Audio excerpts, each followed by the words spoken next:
काम्यानाम कर्मणाम न्यासम संन्यासम कवय वेद सर्व कर्म फल त्यागम प्राहु त्यागम विलक्षणा। यानी भगवान के आधार पर राजन ब्रह्मा जी ने चार पुत्र उत्पन्न किए, सनत सनातन सनंदन सनत कुमार।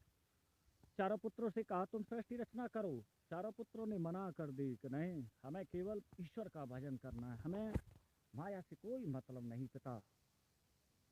उन्होंने बार बार समझाया लेकिन नहीं माने। तत्काल ही उन्हें श्राप दिया कि जाओ तुम 5-5 साल के बच्चे हो जाओ। राजन ब्रह्मा जी ने फिर तत्काल ही 10 पुत्रों को उत्पन्न किया। मरीच मरीच को अपनी मानसिकता से, ये मरीच जैसे माया मरी न मन मरा मर मर गई शरीर, आशा तृष्णा न मरी कह गए संत कबीर, उसी की भांति मरीच मुनि ब्रह्मा जी के पुत्र हुए पहले। दूसरे पुत्र पुलस्त मुनि, इनको अपनी त्वचा से उत्पन्न कर दिया। त्वचा, ये बॉडी, त्वचा जैसे रूप रस गंध ममता त्वचा, ये 5 अपर में प्रवृत्तियां हैं। हे राजन, तीसरे पुलस्त मुनि को अपने नेत्रों से उत्पन्न कर दिया। नेत्र यानी कि इस नेत्रों से ही ठाकुर जी के दर्शन हो सकते हैं, इन नेत्रों से ही तुम अच्छे कर्म कर सकते हो, गंदे कर्म देख सकते हो, सब कुछ नेत्रों से कर सकते हो। परंतु एक दिव्य चक्षु यानी जो हमारे शरीर के अंदर हैं, उनको देखने के लिए अंगरा मुनि ने ये अंदर के पट बनाए। हे राजन, चौथा नारद जी को उत्पन्न किया। नारद जी का मतलब क्या है? ये नहीं कि चुगलखोरी लगानी हो, केवल जहाँ भक्ति का प्रकाश बढ़ाना हो तो वहाँ नारद जी याद होते हैं। नारद जी के शिष्य थे भक्त प्रहलाद, ध्रुव जी, अनेकानेक शिष्य हुए, बड़े बड़े शिष्य, जिनको भगवान को स्वयं दर्शन देने के लिए पृथ्वी पर आना पड़ा। हे राजन, फिर उन्होंने दक्ष मुनि को उत्पन्न किया, जो सती के, जो आदि शक्ति उनकी पुत्री बनकर आई। ऐसे पैर के अंगूठा से दक्ष मुनि को उत्पन्न करते हैं। हे राजन, जो शिव शंकर जैसे उनके दामाद ससुर बने। हे राजन, भृगु मुनि को उत्पन्न किया, जो ये भृगु के 7 चक्र हैं इस जीवन के अंदर, मूलाधार, स्वादिष्ठान, मरपूर्ण, अनाहत, विशुद्ध चक्र, अचल चक्र, विशुद्ध चक्र और अनाहत चक्र। उसी प्रकार इन्होंने वशिष्ठ मुनि को उत्पन्न किया। हे राजन, जो राम जी के कुल गुरु रहे हैं वशिष्ठ, कि ठाकुर जी की हरि लीला हरि अनंत हरि कथा अनंता बहुर बहुर सब गावई संता। वशिष्ठ मुनि के तो अनंत अनंत उपदेश हैं। फिर उन्होंने अश्वनी कुमार को उत्पन्न किया, जो कि अपने मस्तक से उत्पन्न किया। अंगरा मुनि को उत्पन्न करते हैं, अपने कानों से उत्पन्न करते हैं। हे राजन, इसी प्रकार 10 पुत्रों को यानी को उत्पन्न किया। लोभ को नीचले होठ से उत्पन्न किया, ऊपर के होठ से लज्जा को उत्पन्न किया, पेट से पाप को उत्पन्न किया और हृदय से धर्म को उत्पन्न किया, क्योंकि संपूर्ण धर्म का स्थान हृदय के अंदर होता है। हे राजन, सोते जाते उठते बैठते ईश्वर चिंतन करना चाहिए जीव को। कि प्रथम भगत संतन कर संग, दूसरी रत मम कथा प्रसंग।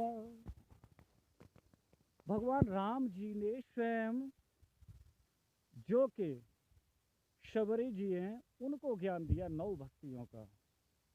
कि प्रथम भगत संतन कर संग, दूसरी रत मम कथा प्रसंग।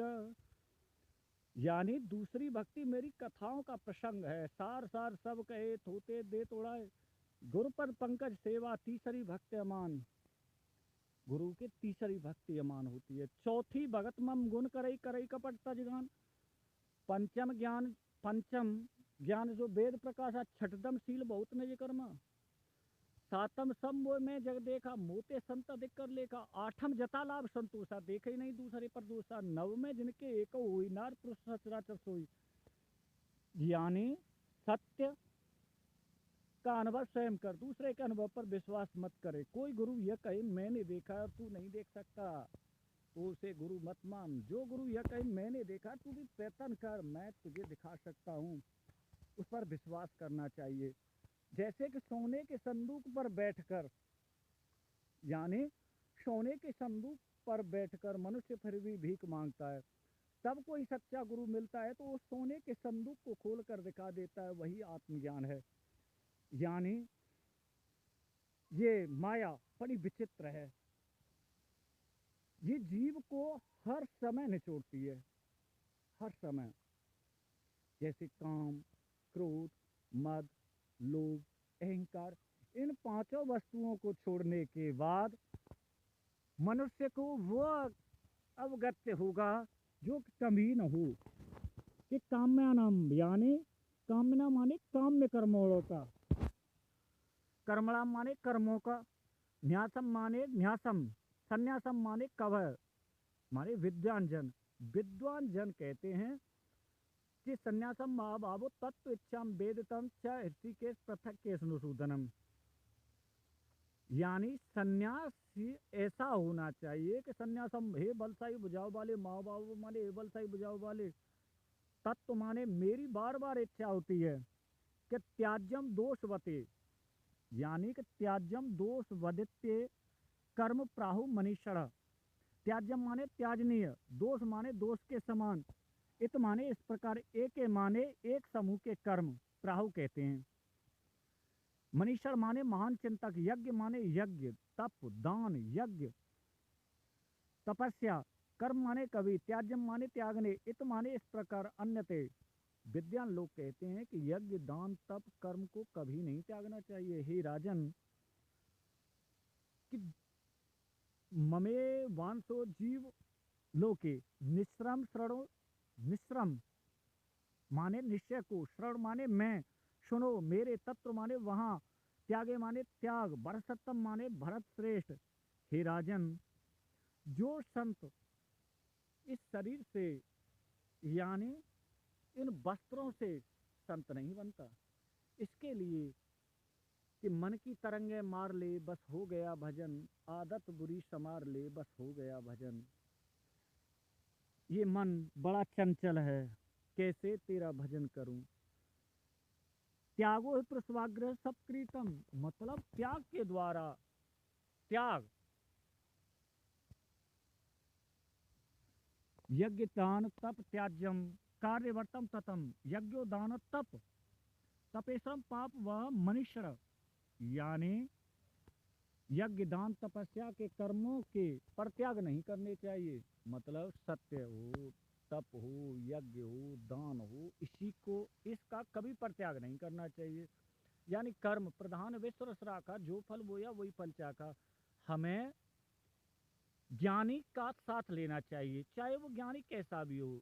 लोभी, लालची, कामी, क्रोधी, लालची, इनसे भक्त न हुए, भक्त करे कोई सूरमा, जात वर्ण सब खोए। लेकिन कुछ इंसान माया के लिए जीते हैं, उन पर ईर्षा यानी इच्छा अपनी आए दिन बढ़ती चलती है, यही सब जानते हैं लेकिन मानता कोई नहीं। हे राजन, कि जो जाने, मतलब सोवे सो खोवे, जागे सो पावे। हमें ये मनुष्य जीवन 84 लाख योनियों के बाद मिला है। चाहे हम में से अब कोई सुंदर वस्त्र डाल दिए जाएं, एसी गाड़ी, बंगला, कूलर, टॉप टॉप इसी शरीर पर भेष आडंबर रचा दिए जाए तो पावरफुल चीज हो जाए, परंतु यह क्या कहते हैं कि माया के बीच मनुष्य एतान्व कर्माण, यानी एतान्व कर्माण माने अप माने निश्चय, हेतु माने लेकिन, कर्माण माने कार्य, संगत माने संगत, त्यक्तम माने त्याग कर। संगत का असर अवश्य आता है। जैसे कि मनुष्य अकेला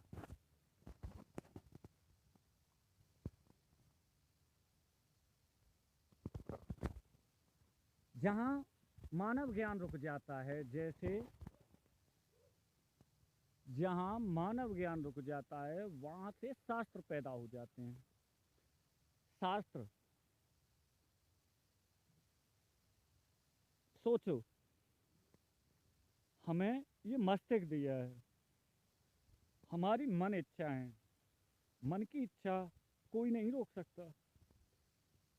चाहे आप दौलत के खूब मकान भर लेना, लेकिन जब तुम मरोगे तो 1 रुपया भी तुम्हारे साथ नहीं जाएगा, वो वस्त्र भी तुम्हारे उतार लिए जाएंगे, नंगे आए हो और नंगे जाओगे। लेकिन तुमने जो कर्म किए हैं इस मानव शरीर से, भगवान कभी आपको नहीं रोकेगा। जैसे एतान्म संन्यास मरण्यांत पर्यांत, मतलब जीव के मरने के बाद तब उस अदालत में ठाकुर जी पूछते हैं कि हे मानव, तुझे मैंने ये मनुष्य शरीर दिया, तूने व्यर्थ गमाया तो मैं क्या करूं?